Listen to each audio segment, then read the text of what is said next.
You might have noticed that the last few episodes of this have been rather short comparatively. The reason for this is twofold. The first is because I want to budget my time so that way I can put these all out on schedule, and I have rather strict deadlines to meet as a result of that. The second is because there hasn't really been much to talk about for the last few videos. Most of the levels have been rather boring, and almost all of the bosses were bosses I've already talked about, so it would just be padding to repeat myself by describing them or their weapons. But Mega Man 5 is about to buck that trend, since this game... well, let's just take a look at the game and you'll see what I mean. So the game actually opens by describing the story. Mega Man, in his civilian outfit, is walking with his sister Roll one day, likely doing something to help Dr. Light. Then, suddenly, a robot that looks like it belongs to an 80s rock band teleports in front of them. The robot, Terra, says he's going to make Mega Man and the rest of Earth's citizens into his slaves. Mega Man tries to fight Terra, but to his surprise, his Mega Buster's attacks just bounce off of the robot. Within hours, Terra and various robots from outer space began attacking the planet and its cities. Meanwhile, Mega Man wakes up in Dr. Light's lab to find himself equipped with the Mega Arm, the, quote, most powerful weapon ever devised. But one question still remains. Why have these robots, known as the Star Droids, come here? The only way to find out and to save the Earth is to defeat them. And that's our setup for Mega Man 5 on Game Boy. Once we start a new game, we're introduced to a new helper for Mega Man, a cat by the name of Tango. Aww, what a cute kitty! Anyway, just like the last game, we have 4 stages to choose from, but they're all home to complete the original characters. Hooray! So let's start with the easiest of the 4, and the one that comes first, Mercury.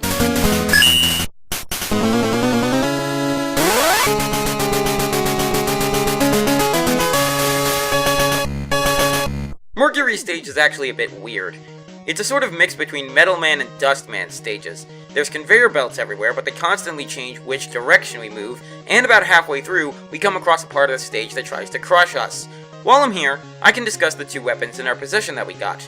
The Mega Arm is the replacement for the Mega Buster. Whenever we fire a fully charged shot, instead of getting a large blast of energy, Mega Man fires forth his fist, which then comes back once it reaches the full length of the screen, making it a small but still effective weapon. The other weapon is Tango, who actually will curl up into a ball and spring himself forward, attacking any and all enemies that get in the way. He's a cute kitty and he's powerful. A shame we never really see him again in the series. Mercury's fight is quite hectic. He likes to fire his weapon at you, which will actually take health from you and heal him as a result.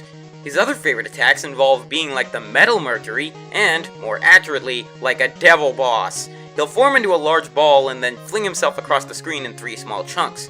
He'll also sometimes just dash along the ground, leaving behind small balls which then slowly come together to reform into him. Once you beat Mercury, you get the Grab Buster. Now you can rob enemies of their health! Next up on the list is Venus. And this is where I sort of hit a bit of a snag. The Star Droids do have weaknesses to each other, but these first 4 didn't have weaknesses that I thought I could actually use. So because of this, I don't have a specific order to go in. Anyway, Venus is weird, both him and his stage. The only thing about him, and yes, Venus is a male, despite the fact that the planet he's named after is named after a goddess, is that he's yellow. Not that you would know that unless you saw the official artwork.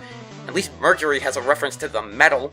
But for some reason, Venus seems to be inspired by a crab, which kind of makes sense for his level, even though there's a more fitting Robot Master for that in this lineup.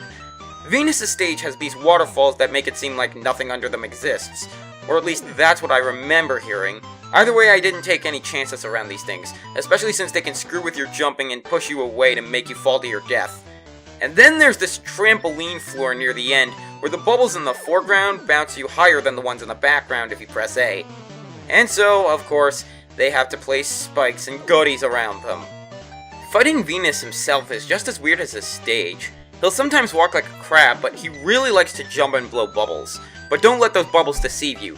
The bigger ones will stay in one place and explode on you, while the smaller ones can be harder to dodge and be surprisingly fast. Not quick man levels of fast, but fast nonetheless. His weapon, the Bubble Bomb, is sort of a reverse bubble lead. Instead of going along the ground, it floats up to the ceiling and then follows the path until it hits something, where it promptly explodes. I guess the name's very fitting. Next on the list is Mars, who takes inspiration from the Roman god his planet was named after by being a living tank that could rival Napalm Man in terms of firepower. His stage is also fittingly dangerous, since there are mines and rocketing platforms everywhere. Speaking of rockets, there's also these shuttle enemies called Pyrockets that will blast off the top of the screen and then come parachuting down on top of Mega Man's head. Then there's Tyhorn, who looks more dangerous than he actually is. By the way, for the dog fans out there who are wondering, Rush is still in this game, so don't worry, the cats aren't taking over. Also, another add-on that I got, much like the Energy Balancer, is the Mega Hand, which allows Mega Man to grab certain items with the Mega Arm and pull them to him. Mars is a dangerous opponent. He'll fire missiles and bullets at you, with the missiles being fast, but you can jump over them, and the bullets being destructible. Also, he'll sometimes roll over to the opposite side of the room and leave mines in his wake that you need to be careful with. But he goes down easily enough, even if I was on 1 health left when I beat him.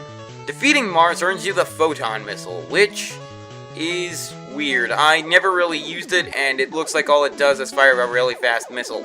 It doesn't even explode when it hits. What is the point of this thing anyway? And with Mars defeated, we move on to the last of the first 4 star droids. Neptune? Okay. Just like Mars, his inspiration is that of his Roman god's domain, so he's a fish man. Not even a merman either. He looks like a guy in a fish costume. I don't hate the Star Droid's designs, by the way, or hate them. It's just that they're so weird.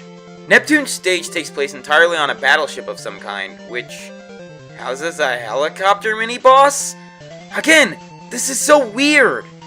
There's also cracked pipes that work like they did in Waveman's stage, and there is a water section which also has a waterfall for some reason. Inside a battleship. The hell is going on?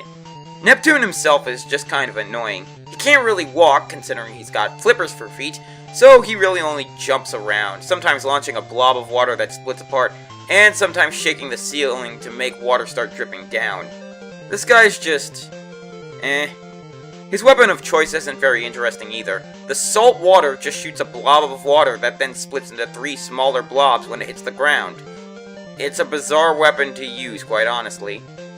Afterwards, you have to go to a new stage, but for some reason no one's around. Mega Man goes through the door on the other end, but then he encounters Terra! It's been a long time, Mega Man. I didn't expect to see you in one piece again. But that is of little consequence now.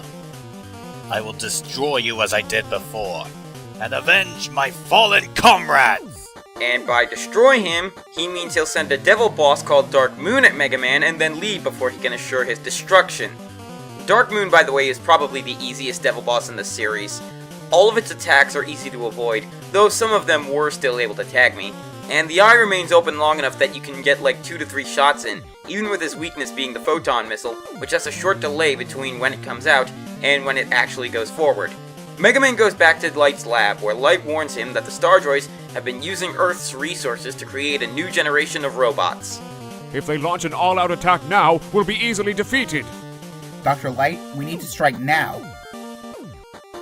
If you can transform Rush for space travel, we can try a surprise attack and wipe them out.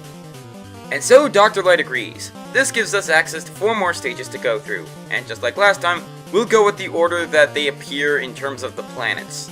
Starting with Jupiter. Oh boy, this one can be a thing. So, I guess Jupiter's design is based on the fact that Jupiter is the Roman equivalent of Zeus, who was god of the sky and lightning, so that's why his design and weapon are what they are. His stage takes place in space, so parts of it are low gravity, like in Starman's stage, but it's also both the lightning and ice levels of the game, with some platforms being slicked with ice and having ice physics, and a lot of the enemies using electrical attacks, which hurt a lot. Also, in a separate part of the level, there's a gem you can find, but you need to grab it with the Mega Arm. Despite all of this, Jupiter is really easy. Jupiter will try to swoop down on you and then hit you with either some electrical spheres or a lightning bolt of some kind, while the floor is iced. But this somehow makes him really easy. Even easier, in fact, if you use his weakness, the Bubble Bomb. His weapon, the Electric Shock, is pretty decent. It's a close-range attack, but it's pretty powerful. That's about it, really. In the meantime, the crystal turns out to be one used by the planet's ancient civilization as a power source, and Light says that he could make something to reduce the amount of energy used by our special weapons if we got 4 of them in total, so that's our secondary goal while here. After that, we go after Saturn, who fittingly wears a giant ring around himself like his planetary namesake. His stage is really fun. It's kinda like Gravity Man's stage, but instead of reversing gravity in certain areas, it instead halves and doubles gravity, which is pretty fun. That's about its only gimmick. Early on in this stage, there's also a hidey hole that holds this stage's gem. You normally need a weapon we get later, but you can get it with the Mega Hand. Saturn's boss fight, meanwhile, is pretty interesting. Saturn likes to do 2 different attacks. First involves him jumping into the air and sending attacks all around him. He'll also throw his ring into the air and then dash after it. But the major attack is to take his ring and create a freaking black hole! Thankfully, the electric shock takes him out pretty easily. And then there's his weapon, the black hole. It's actually kind of underwhelming. It creates a black hole that absorbs attacks before going Power Stone and begins circling around to smack into enemies, only it actually hits them this time. Next comes Pluto, who is a cat person. I honestly don't know why either. I guess maybe it's supposed to be ironic because Pluto is Mickey Mouse's dog? Also, this was back when Pluto was classified as a planet. Pluto's stage is a bit of a thing. The stage has a lot of gotcha moments, like with these metal beams that'll damage you if you hit them from below, or if they drop on you. There's also the mini-boss, Gun Drill, who looks like it's made up of the upper half of Drill Man. The salt water takes it out almost instantly once it's vulnerable. And partway through this level, we get a special guest who we haven't seen on the Game Boy yet. Proto Man opens the way to the rest of the level for us, as well as dropping a recharge item for all our weapons and health. Pluto's a bit quick, but he's still somewhat manageable thanks to his weakness. Pluto will launch some weird balls of energy at you before he dashes back and forth until he's in the upper corner, where he'll launch a somewhat homing projectile at you. This would have been a tough fight if the Grab Buster didn't heal you and do a lot of damage to him. His weapon is what I like to call the Charge Kick done right. The Break Dash is a fast-moving full-body tackle, where you can actually remain invincible while using it. The only downside is that you have to charge it up to use it, though you can bust through certain walls. I don't like it just because someone could say it looks like Mega Man is dabbing with it, even though he's more likely doing a super fast Falcon Punch. Finally, there's Uranus, the only one here whose design has nothing to do with his name. He's a bull, and he's red. Game?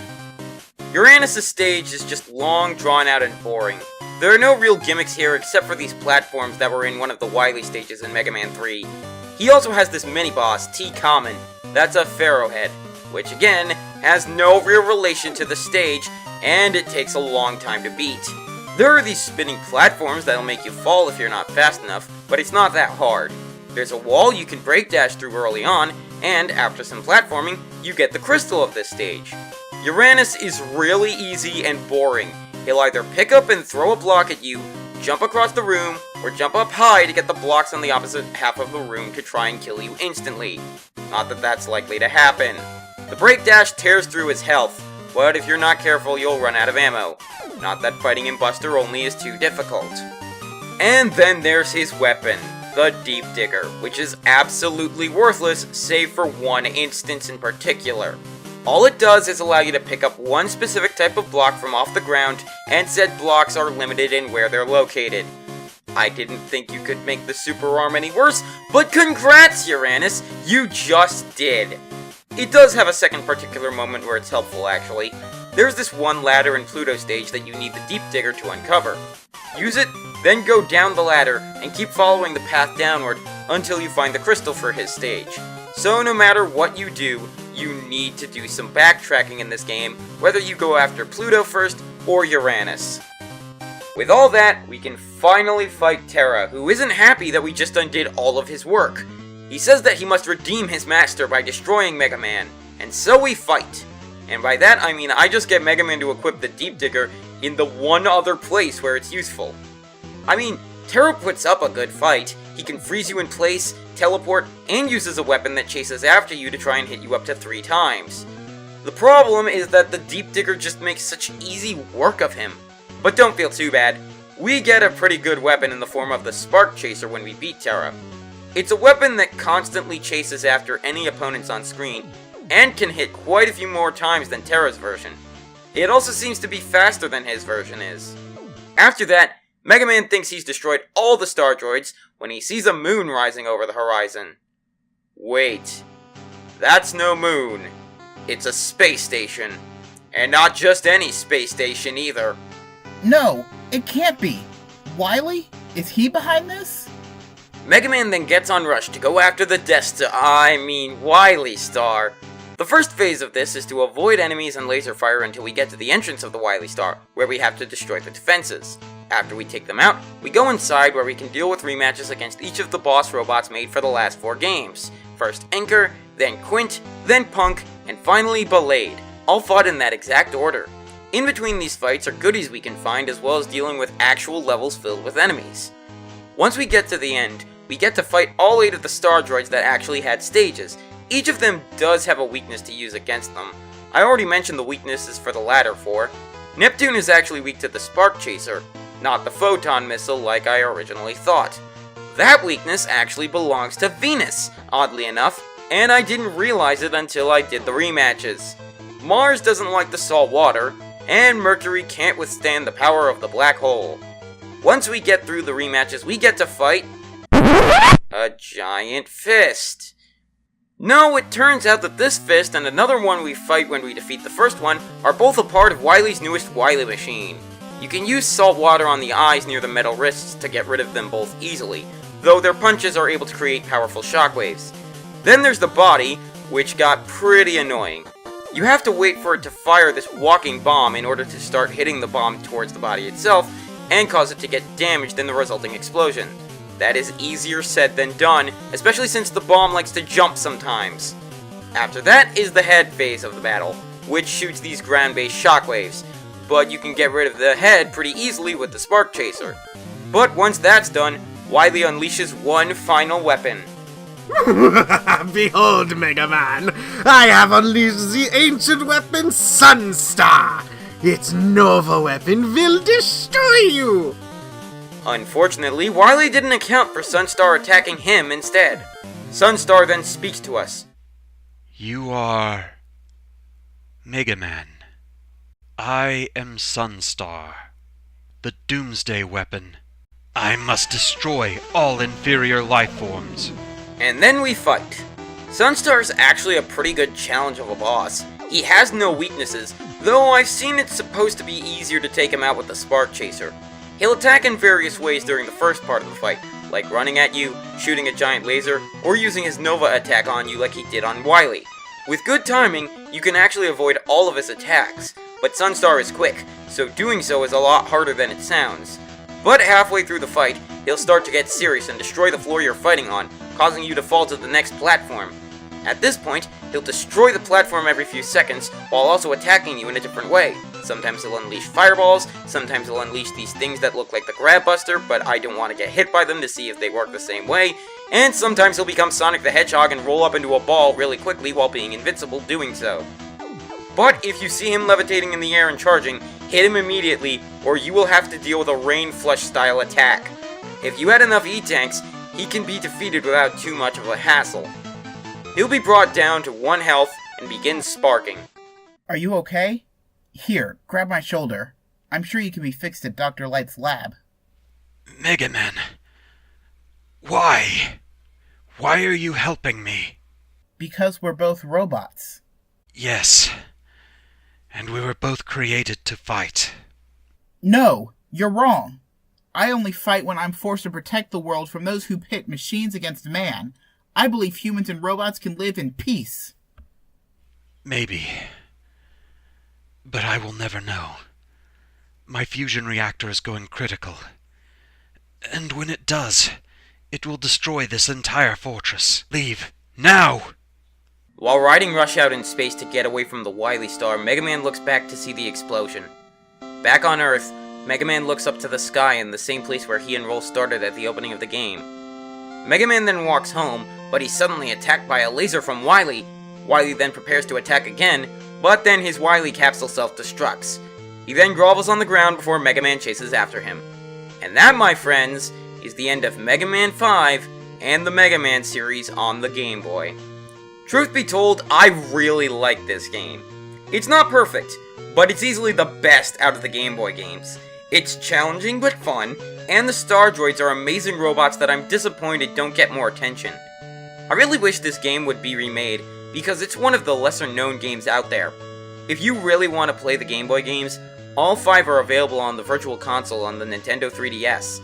The game also has a special border for the Super Game Boy adapter for the Super Nintendo, much like Pokemon Red and Blue, so if you have those, you can check it out for yourself.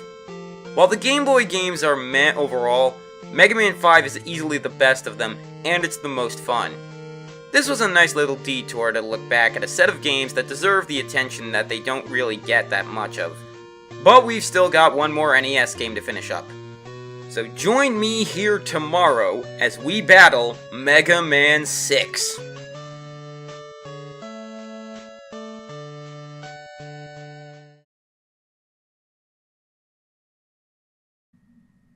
Announcing the first ever Robot Master World Warrior Tournament, sponsored by the X Corporation. This tournament will feature robots from all over the world, and we are accepting all applicants, but only the top 8 will be shown in the grand finals. So come one, come all, to see which robot will be worthy enough to be given the title of Strongest Robot in the World! Warning, X Corporation does not guarantee that you will not be attacked or that your robot will not be used for world domination. Mr. X has no affiliation with Dr. Wily, nor is meant to look anything like Dr. Wily. Who even is Dr. Wily? I don't know who that is. I've never even heard of him. Get out of here. This conversation is over.